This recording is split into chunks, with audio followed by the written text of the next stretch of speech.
Welcome to MaxLife Man, your essential YouTube channel, expertly led by our top expert, Dr. Sterling Thorne. Dr. Thorne and his top team from the prestigious Evergreen Peaks Institute bring years of dedicated research and hands-on experience in men's health.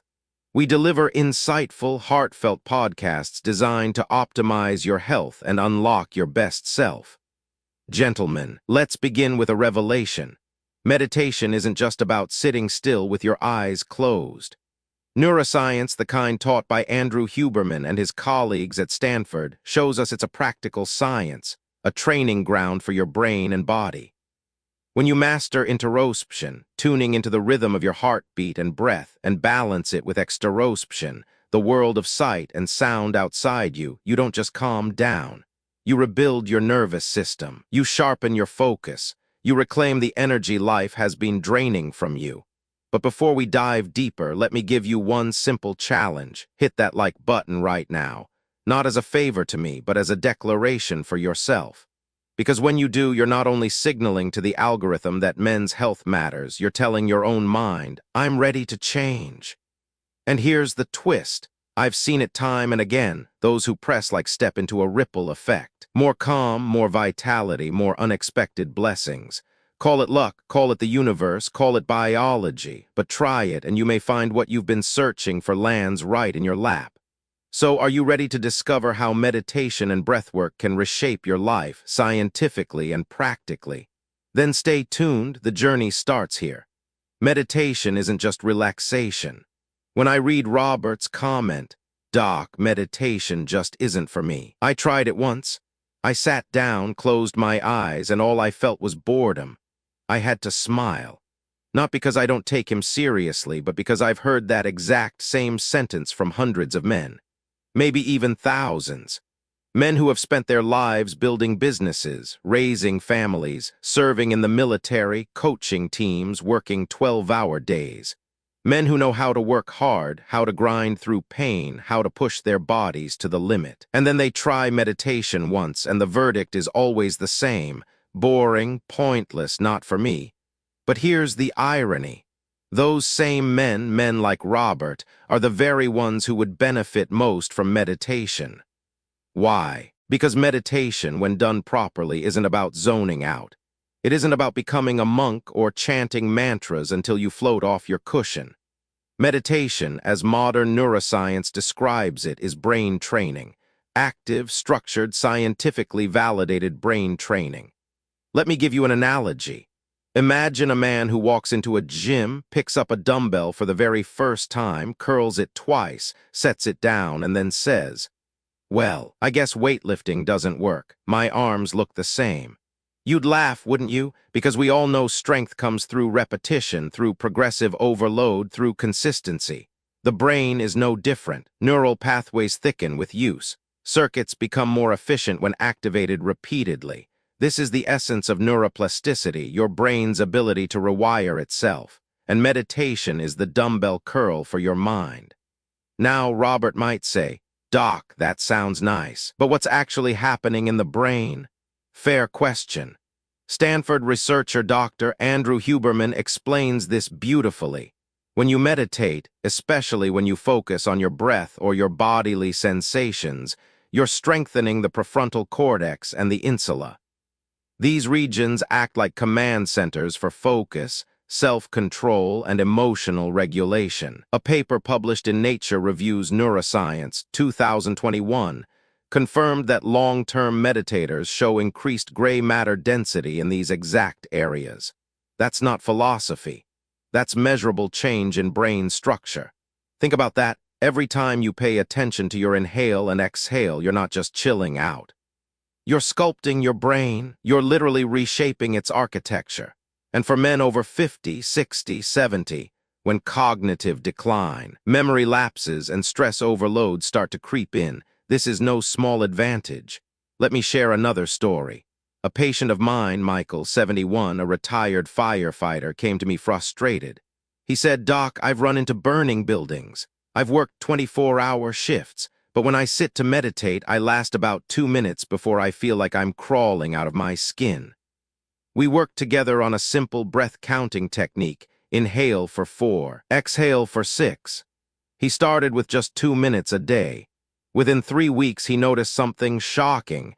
His blood pressure, which had been stubbornly high for years, started dropping. By the 2-month mark, he wasn't just calmer, he was sleeping deeper, and even his wife noticed he was less irritable. This isn't magic, it's physiology. The National Institutes of Health has documented that controlled breathing, one of the simplest meditation techniques, activates the vagus nerve, a key player in the parasympathetic nervous system. That means lower heart rate, reduced blood pressure, and calmer emotional states. And here's where I want to pull you in. My listener, have you tried meditation before and given up? Be honest. Drop a simple yes or no in the comments. You don't need to explain why, just say it.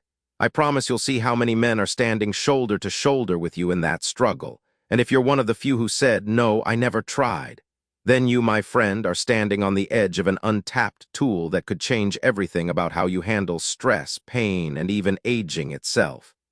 Now, let me make something clear. Meditation isn't about feeling something special in the moment.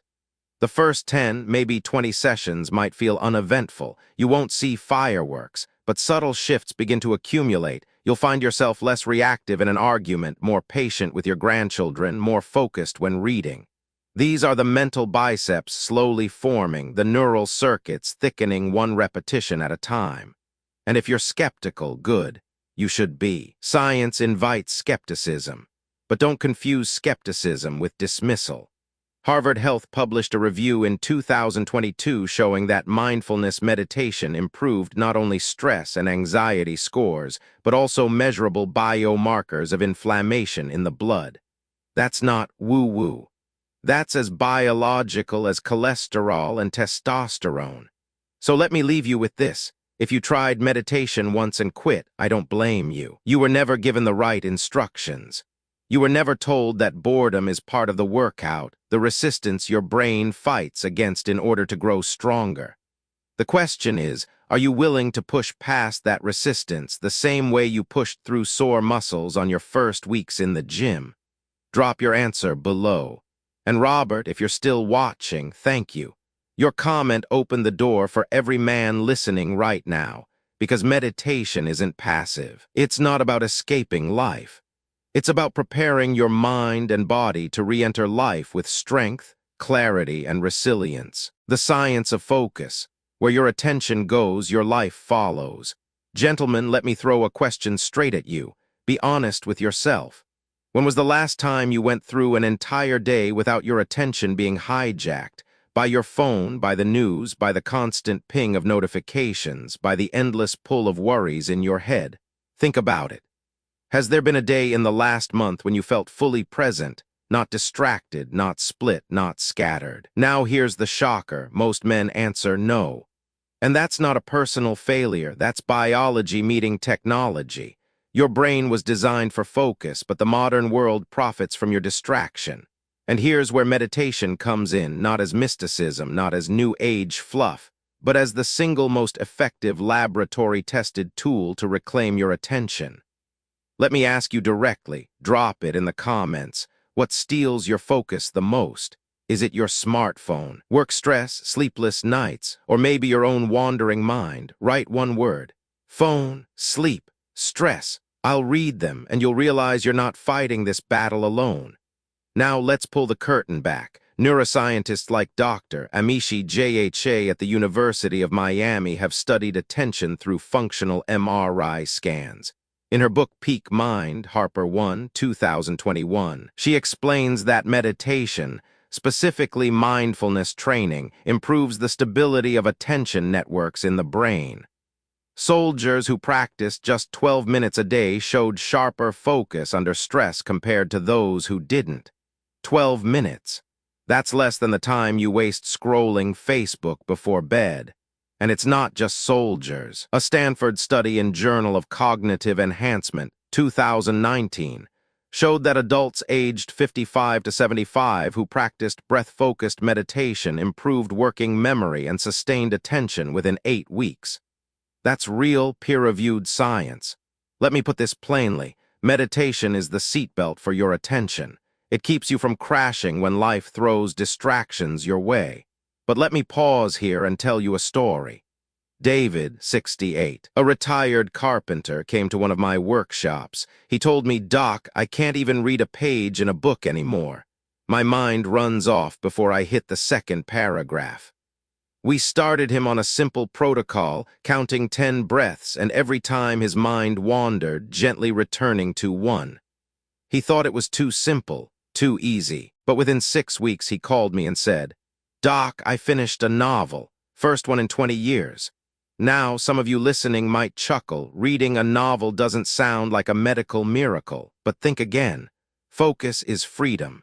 If you can hold your attention where you want it, you can hold your life where you need it. And here's where I sneak in a playful reminder. If you've stayed focused this far, you're already ahead of the curve. And if you want to keep your focus sharpened, well, you might as well subscribe right now. Why? Because missing future episodes on brain health is like skipping leg day at the gym. Sure, you'll get by for a while, but sooner or later everyone can see what you skipped. So go ahead, save your dignity, hit subscribe. Your future self will thank you. Now let's go deeper. The brain has 2 modes of attention, interoception and exteroception. Interoception is inward, the feeling of your heart, your breath, your gut. Exteroception is outward, sights, sounds, the external world. Meditation trains you to flip between the two like shifting gears in a car. And when you can do that consciously, you're not trapped in thought. You're not dragged around by distractions. You become the driver again. Neuroimaging studies from Harvard Psychiatry Research, Neuroimaging, 2011, show that regular meditation increases cortical thickness in the anterior cingulate cortex, an area critical for attention regulation. Translation: your mental brakes get stronger. You don't skid off into distraction as easily. Gentlemen, think of your mind like a workshop. If every tool is scattered across the floor, you waste half your day looking for the right wrench. But if everything is hung neatly on the wall in its place, you can work efficiently, powerfully, calmly. Meditation is the practice of hanging your mental tools back on the wall. Now I want to flip this back to you. Imagine if, just by sitting for 10 minutes a day, you could train your brain to stay steady in the middle of chaos. Would you do it, or would you still dismiss it as boring? Drop your answer below. Don't overthink it. Just write yes if you'd commit 10 minutes, or no if you wouldn't. Both answers are fine, but your honesty might just inspire another man who's struggling with the same decision. And here's the closing truth of this section. Meditation isn't about escaping life. It's about stepping into it more fully. The world will not get less noisy, less chaotic, less distracting. But your mind can get stronger. And the science is crystal clear. Where your attention goes, your life follows. So the choice is yours. Are you training your attention, or are you giving it away for free to the next distraction that knocks on your door? Letters from men who tried and failed at meditation. Before we dive in, let me share something that landed in my inbox last week. A man named James, 59, from Ohio, wrote to me after watching one of our earlier episodes. Here's what he said. "Doc, I tried meditation because my doctor told me it could help my blood pressure. I lasted about a week. Honestly, I just felt restless, like I was wasting time. I'd sit there, close my eyes, and my brain would keep throwing old arguments, to-do lists, and memories at me. I thought I was doing it wrong, so I quit. Maybe meditation just isn't built for guys like me."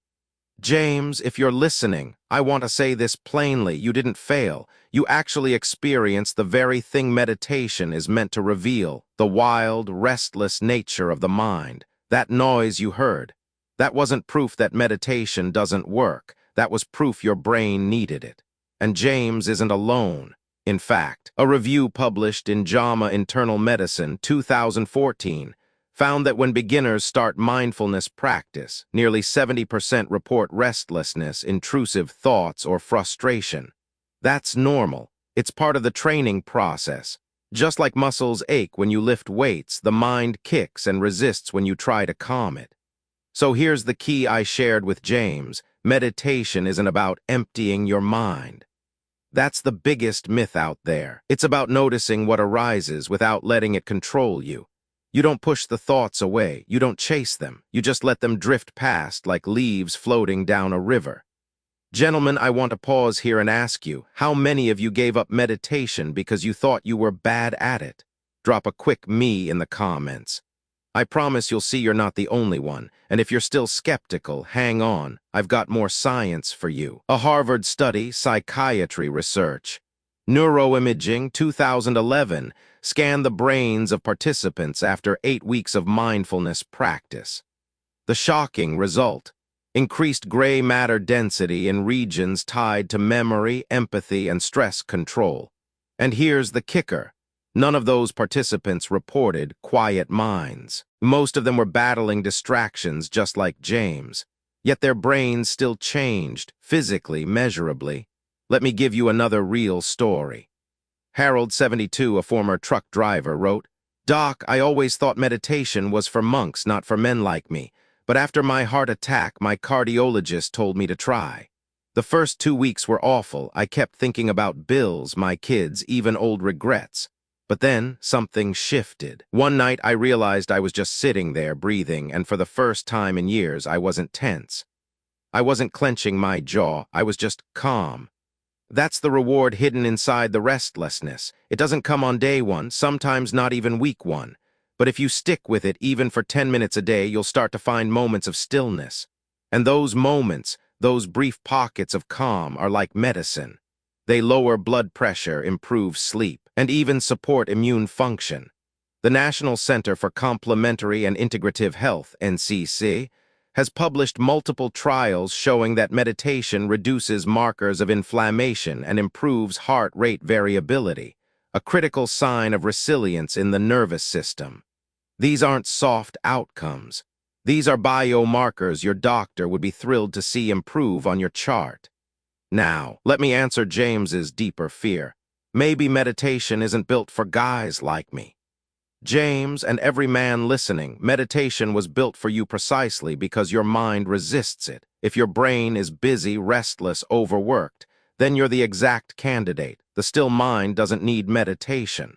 The restless mind does. And let me lighten the mood for a second. Some of you are probably thinking, "Doc, you're asking me to sit still for 10 minutes a day. I can't even sit through a football game without yelling at the TV." And to that, I say, perfect. Because if you can shout at a ref for making the wrong call, you can certainly shout at your own mind and then bring it back to the breath. The discipline is the same. And if you're willing to train your lungs for yelling, why not train them for healing? Before we move on, I want to invite you, yes, you sitting there watching, to try something radical. Tonight, before bed, sit in your chair. Close your eyes and simply count 10 breaths. That's it. Don't overthink it. Don't judge yourself. If you lose track, restart at 1. Tomorrow, do it again, and the next day. Then, after a week, leave me a comment here. Tell me if you noticed anything. Better sleep, calmer mornings, even just a quieter 5 minutes. Because when James wrote me that letter, he thought he was failing. But what he didn't realize is that he was already succeeding. He was meeting his mind for the very first time. And that, gentlemen, is the doorway to strength most men never walk through. What meditation really does to your nervous system. For a moment, let's step back from the back and forth, the questions, the comments, the letters. Let's take a breath together. Because the real power of meditation is best understood not in debate, but in stillness. You see, your nervous system has 2 gears. The sympathetic, that's fight or flight, and the parasympathetic, that's rest and repair.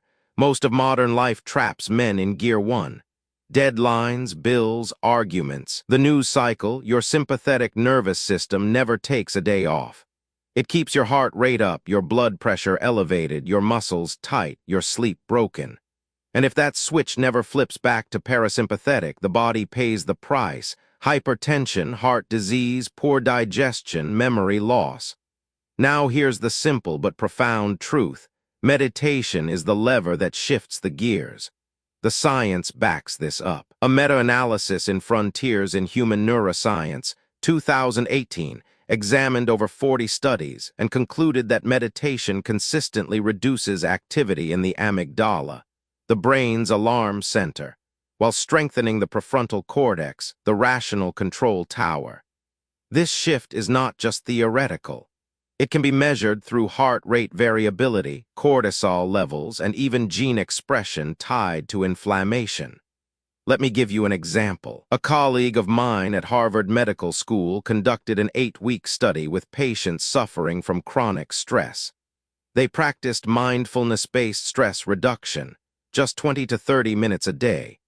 At the end of the program, not only had their anxiety levels dropped, but blood samples revealed reduced markers of C-reactive protein, a key measure of inflammation. Imagine that, sitting quietly, paying attention to your breath, literally lowering the silent fires of inflammation in your bloodstream. And here's where the story gets personal. Years ago, I worked with a man named Leonard, 74, a retired steelworker. Leonard carried stress like armor. His shoulders were always tense, his voice clipped, his nights restless. He came to me after a minor stroke, desperate to avoid another. When I suggested meditation, he laughed. "Doc, I've swung hammers my whole life. Sitting still feels like punishment." But he agreed to try. At first, every session was frustration. His mind replayed every mistake, every unpaid bill, every harsh word he'd ever spoken. But slowly, very slowly, the current shifted. 3 months in, his blood pressure dropped 20 points. 6 months in, his sleep deepened. And one day he said something that stuck with me. "Doc, for the first time in years, I don't feel like I'm at war with myself." That's what meditation really does. It teaches the body that it's safe again. It teaches the nervous system how to come home. For those of you who want the biology spelled out, meditation activates the vagus nerve, running from your brainstem down through your chest and gut. This nerve is the master switch of parasympathetic tone. When stimulated, it slows the heart, lowers blood pressure, improves digestion, and sends a signal to the immune system that the battlefield is clear. Studies published in Psychoneuroendocrinology, 2017, have shown that regular meditation can increase vagal tone, making the body more resilient under stress. Gentlemen, think of your nervous system like a city. The sympathetic side is the emergency siren, necessary in times of crisis, but unbearable if it never stops. The parasympathetic side is the repair crew, the men who patch the roads, restore the lights, clean the streets. Without them, the city crumbles. Meditation is the call that tells the repair crew, "It's safe, come back, start the healing." What strikes me most after decades of working with older men is this: the body remembers safety. Even after years of stress, even after heart attacks, strokes, or sleepless nights, the body can relearn calm. The nervous system can rebuild balance. It's never too late. Leonard taught me that. So in this section, I don't want to throw challenges or ask for comments. I want you to simply sit with this truth. Meditation is not a luxury. It's not a hobby. It's not nice if you have time. It is medicine. Medicine without pills. Medicine that costs nothing but attention. And if you think you're too old to start, remember Leonard. He began at 74, stiff and skeptical, and found his way back to calm. If he can do it, so can you. Training your breath like training a muscle. Let me ask you something straight, no filter. When was the last time you actually noticed your own breathing? Not when you were out of breath after climbing stairs, not when you were gasping during a workout. I mean really noticed. Sitting still, feeling your chest rise and fall, counting the rhythm. If your answer is never, or I can't remember, then congratulations, you've just discovered one of the biggest blind spots in modern life. Because the truth is, every breath you take is either training your nervous system for stress or for calm. Think about it. Shallow chest breathing, the kind most of us do while hunched over a phone, tells the body, "Danger is near, stay tense." Deep diaphragmatic breathing, slow and controlled, tells the body, "You're safe, stand down." Which one do you think your nervous system has been listening to for the past 20 years? And here's where it gets fascinating. Research out of Stanford.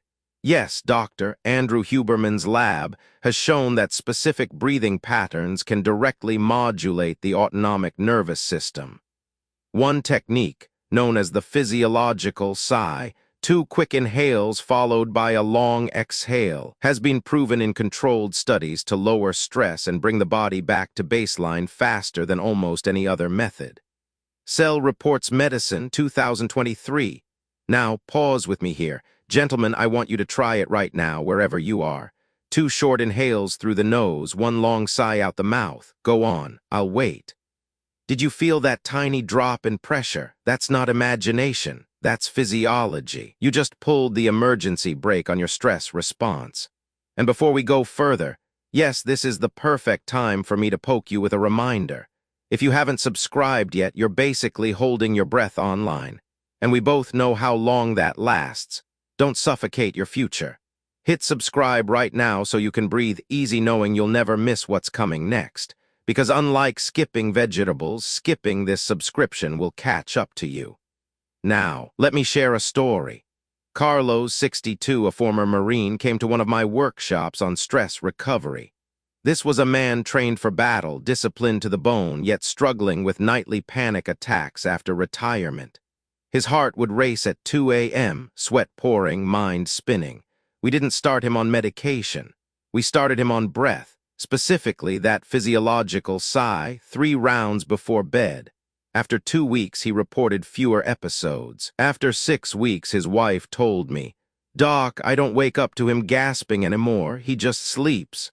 That's the power of retraining the breath, and the science is stacking up. The Journal of Neurophysiology, 2017, showed that slow, paced breathing, around 6 breaths per minute, optimizes heart rate variability, a marker of resilience linked to reduced risk of cardiovascular disease. In plain English, training your breath can literally train your heart. Now let me flip the spotlight on you. What's your breathing habit right now? Are you a shallow breather, chest rising fast and tight? Or a deep breather, belly expanding slow and steady? Write it down in the comments, just say shallow or deep. Don't be embarrassed, awareness is the first rep in this workout. Because here's the kicker, meditation isn't just about sitting still with your eyes closed. At its core, it's about retraining the body's most automatic functions, like breathing, until they work for you, not against you. It's about building resilience at the most primal level. And gentlemen, this is why so many elite performers, Navy SEAL, pro athletes, CEOs, swear by breathwork. They're not doing it because it's trendy. They're doing it because controlling breath is controlling state, and controlling state is controlling performance.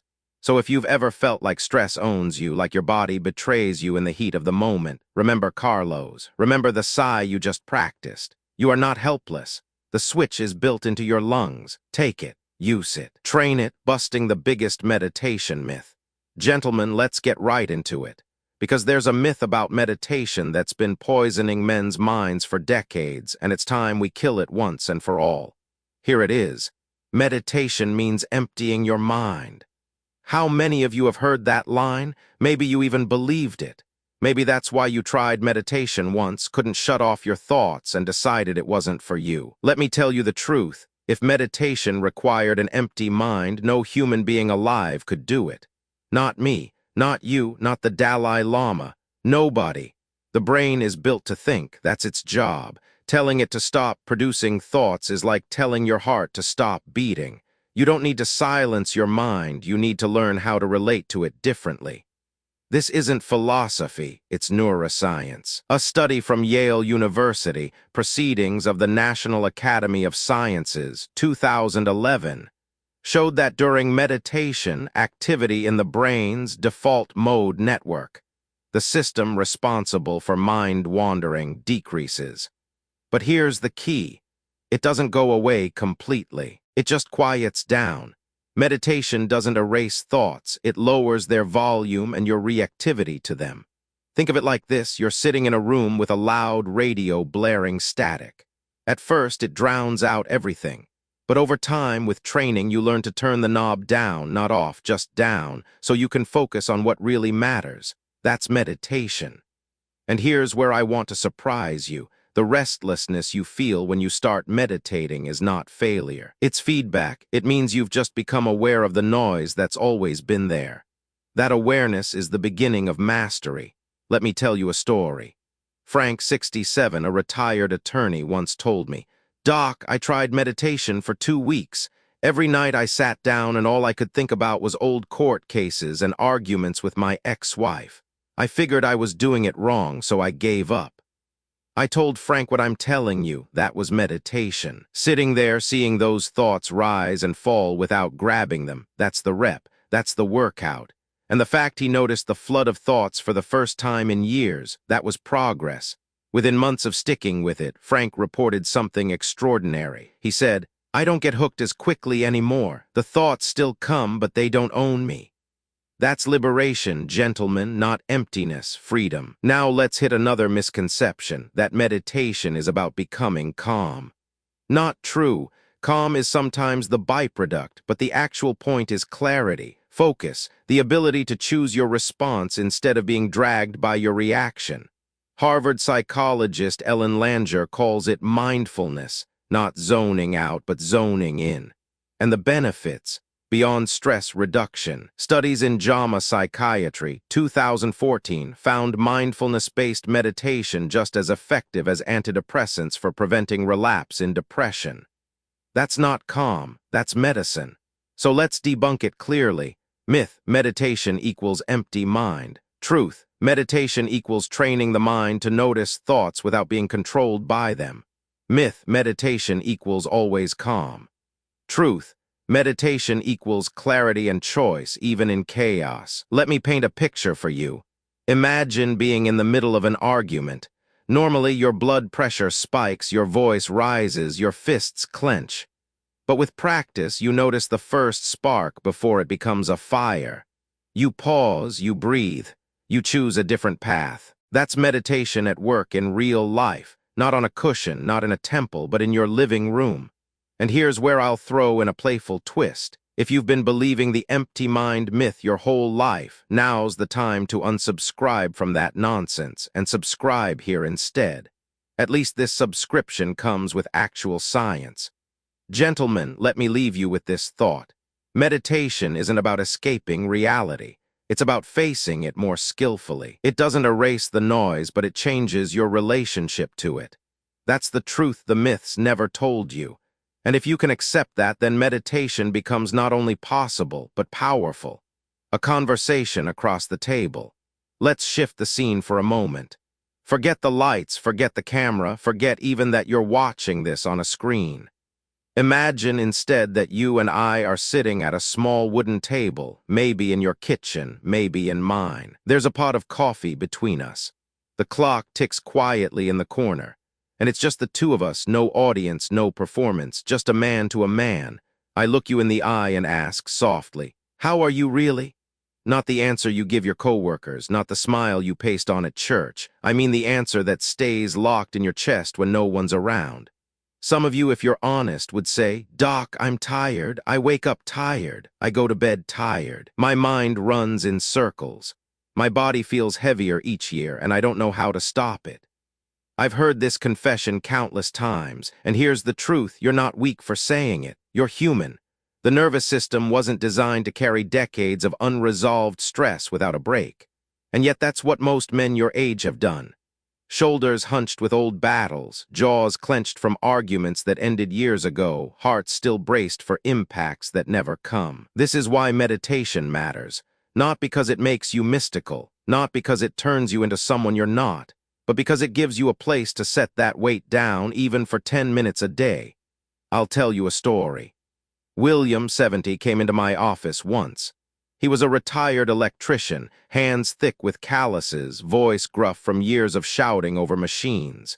He sat down across from me, and when I asked how he was doing, he broke down. Not because of a new diagnosis, not because of pain, but because, in his words, "Doc, I don't remember the last time I felt calm." That sentence hit me harder than any lab result.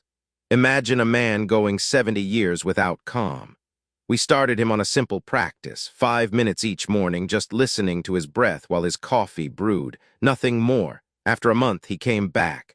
His blood pressure was lower, yes, but more importantly, he smiled, a soft, unforced smile, and said, "Doc, my mornings feel like mine again."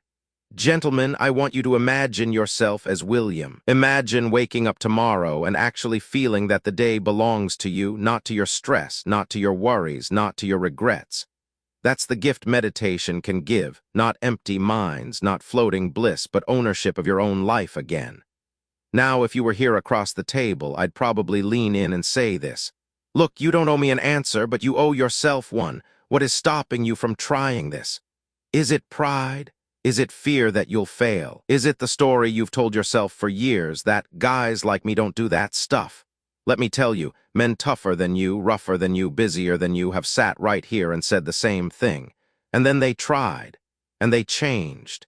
And since we're sitting at this imaginary table, let me lighten it up a little. If you were here, I'd probably nudge that coffee mug closer and say, you know, you could meditate right here before the coffee finishes brewing. You'd still have time to read the paper, still have time to check the news, still have time to yell at the TV later. It doesn't have to take over your life. It just has to start. Science backs this up. A 2020 study in psychological science found that even 13 minutes of daily meditation improved attention and mood after just 8 weeks. 13 minutes.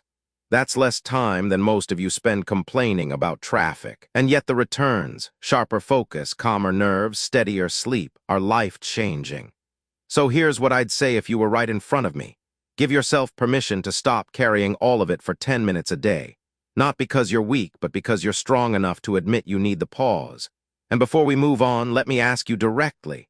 If we really were sitting here face to face and I told you to start tomorrow, would you say yes? Or would you give me an excuse? Don't tell me here, tell yourself. Then, if you're brave enough, put that answer in the comments. Because when one man admits it, others follow. Gentlemen, this isn't about perfect practice. It's about honest beginnings, and beginnings, no matter how small, are always within reach. Your questions answered.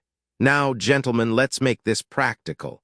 I've been getting a flood of letters, emails, and comments from men just like you, curious, skeptical, sometimes frustrated. And tonight I want to pause and answer a few of them as if you were right here in the room with me. Question 1. Doc, how long do I need to meditate before I feel anything? Richard, 61. Richard, that's one of the most common questions I hear. Most men expect results in the first session, and when they don't feel a lightning bolt of calm, they think it failed. But meditation is like exercise, it compounds. Science backs this up. A study in Scientific Reports 2018 found that participants who meditated just 10 minutes a day for 8 weeks showed measurable improvements in attention and stress resilience. 10 minutes, 8 weeks, that's your timeline. So the answer is, don't expect a miracle on day 1. Expect subtle shifts by week 3 or 4. Expect deeper, longer-lasting change by 2 months. And here's the good news. Unlike lifting weights, the risk of injury is 0. The only weight you're lifting is your own attention. Question 2. I can't sit still, doc. My back hurts, my knees ache. Does that mean meditation isn't for me? Thomas, 73. Thomas, this one's close to my heart because so many older men believe meditation requires sitting cross-legged on a cushion. Let me put that myth to rest right now. Meditation doesn't care what chair you're in. You can sit in your recliner, your car, even lie flat in bed. Harvard Health has actually published guidelines for older adults, emphasizing that posture should be comfortable and sustainable. The body isn't supposed to suffer while the mind learns to focus. In fact, pain itself can become the object of meditation, observing the sensation without fighting it, letting it rise and fall.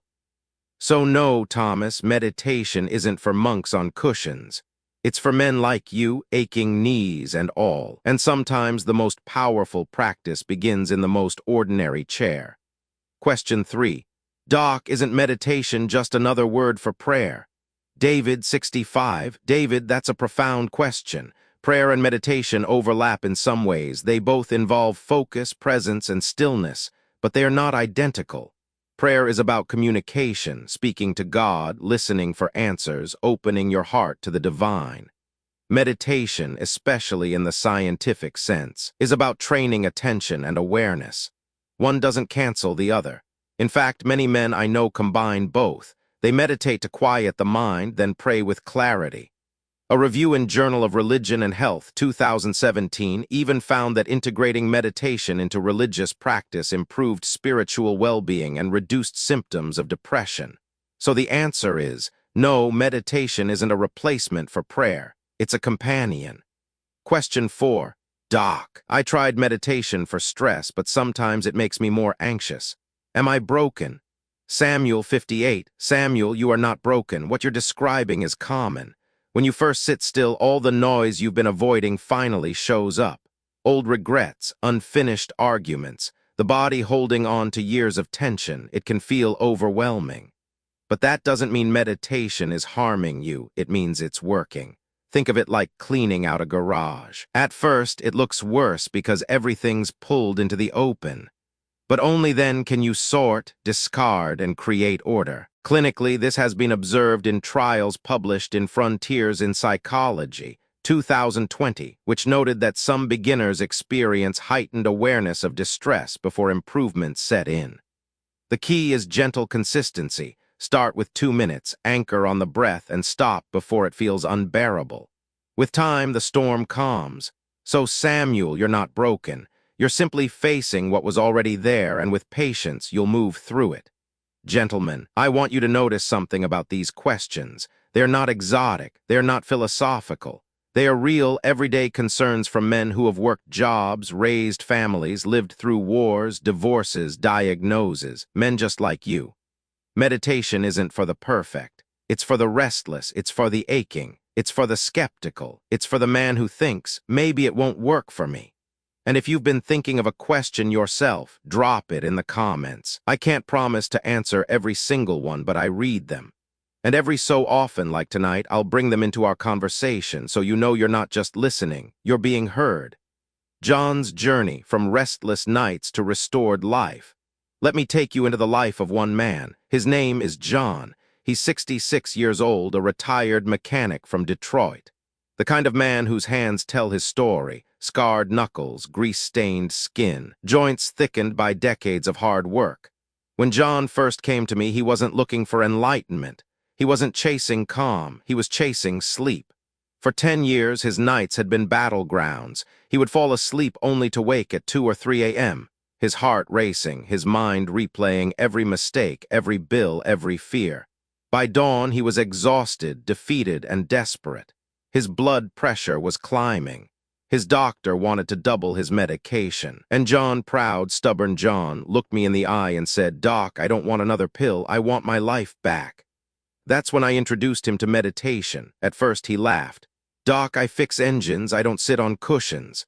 I told him he didn't need a cushion. He just needed 5 minutes. Sit on his recliner, close his eyes, feel his breath, count to 10, repeat. The first week was hell. He told me, "I feel like I'm wrestling ghosts in my head." And that, I said, was progress. For the first time, he was seeing the noise that had been running his life in the background. By week 3, something shifted. He noticed he could catch himself before snapping at his wife. By week 6, his blood pressure began to dip, nothing dramatic but steady. By month 3, his sleep was stretching longer. He still woke up some nights, but instead of spiraling, he used the breath counting we practiced. Within minutes, he was back asleep. Now, here's the science behind John's story. Sleep disruption in older men is often tied to hyperarousal, the brain stuck in sympathetic overdrive. Studies in JAMA Internal Medicine, 2015, have shown that mindfulness meditation reduces insomnia severity, improves sleep quality, and lowers daytime fatigue. Why? Because meditation reconditions the nervous system, lowering cortisol and calming the amygdala. But John's journey wasn't just about sleep. Around month 5, he came into my office, eyes bright, and said, "Doc, I didn't just sleep better. I feel like I've got a second wind." I picked up my guitar again. He hadn't played in 20 years. He brought it out, strummed it in the evenings, and said the music felt like medicine. Gentlemen, do you see what happened there? Meditation didn't just patch his nights. It gave him back his days. It reopened a door he thought was locked forever. And let me tell you, John wasn't special. He wasn't more disciplined, more enlightened, more educated. He was just willing to try again when the first weeks felt miserable. And that willingness to show up, to breathe, to count, to fail, and keep going, that's what built his transformation. A year later, John's numbers told the story. Blood pressure down by 15 points, sleep regular, stress manageable. But the real victory, he said, "Doc, for the first time in years, I don't dread bedtime. I look forward to it." Now, I share John's journey not to impress you with a miracle, but to impress upon you a truth. Meditation works when you work it. It's not about perfection, it's about persistence. And if you're listening right now thinking, "That's me, I'm John, I'm restless, tired, and skeptical," then let his story be your invitation. Because if John, a 66-year-old mechanic who thought meditation was a joke, can rebuild his nights and reclaim his life, so can you. Your voice is beside John's. After sharing John's story, the comment section lit up. And I want to read a couple to you because they reveal something powerful. How many of you see yourselves in him? The first one came from Martin, 69, Florida. He wrote, "Doc, John's story hit me hard. I haven't slept through the night in 15 years. Every time I lie down, my chest tightens and my mind replays old failures. I've tried pills, I've tried whiskey, I've even tried sleeping in a different room from my wife. Nothing works. If John could really change at 66, maybe there's hope for me. But I'm scared to try. What if I fail?" Martin, if you're listening right now, I need you to hear this. Failure is not possible here. Why? Because the very act of sitting down and noticing your breath is already success. You don't have to win at meditation. You just have to show up. The only way to fail is not to try. And remember what the science says. Harvard researchers, Annals of Behavioral Medicine, 2019, found that older adults who practiced short daily mindfulness sessions reported significant improvements in sleep quality within 6 weeks. Not perfection, not enlightenment. Just measurable progress. That's all you need to aim for. The second comment came from Eugene, 72, Oregon. "Doc, I listened to John's journey and it sounds great, but I'm skeptical. I've worked construction my whole life. Stress and bad sleep come with the territory. Meditation sounds too soft for men like me. We're built to push, not sit." Eugene, I hear you. You've been rewarded your whole life for pushing, for gritting your teeth, for staying on the job when your back ached and your hands were raw. But let me challenge you, isn't real strength the ability to master both gears? To know when to fight and when to stand down? The U.S. military knows this. That's why they've introduced mindfulness training into programs for soldiers returning from deployment. Research in military medicine, 2018, showed that meditation improved focus, emotional regulation, and even lowered PTSD symptoms. If meditation is strong enough for combat veterans, Eugene, it's strong enough for construction men. Gentlemen, do you notice what's happening here? These aren't abstract questions. They are your lives. Martin is carrying fear of failure. Eugene is carrying pride and toughness. Both are valid, both are real, and both are exactly why meditation matters. Because meditation doesn't strip you of toughness, it sharpens it. It doesn't expose your weakness, it reveals your strength. John learned that. Martin can learn that. Eugene can learn that, and so can you. And let me add one more thing. When I read your comments, I don't just see words on a screen. I see men in kitchens, garages, bedrooms, wrestling with themselves at 2 a.m. I see wives lying awake beside them. I see grandkids who will one day ask, "Grandpa, why are you so calm now?" And you'll smile and maybe you'll remember this moment when you decided to try something new. So keep writing to me, keep asking, keep doubting. Because every comment isn't just feedback, it's a reminder that we're in this together. The final word and call to action. Gentlemen, we've walked a long road together in this conversation, from Robert's frustration to James's letter to Leonard's healing to John's rebirth. And if you've stayed with me through every part, that tells me something important. You're not here for entertainment. You're here because you're ready to stop letting stress own you, ready to stop treating exhaustion as normal, ready to reclaim your nights, your focus, your calm, and yes, your manhood. Let me be very clear. Meditation isn't a cure-all. It won't erase every problem, every bill, every pain in your joints. But what it will do is give you the one tool every man needs to face those problems: control. Control over your breath, your focus, your nervous system. And when you have that, you stop being dragged by life and start leading it again. I've seen it in John. I've seen it in Martin. I've seen it in Eugene, and I've seen it in men who never thought they could change, until they dared to sit still for 10 minutes a day.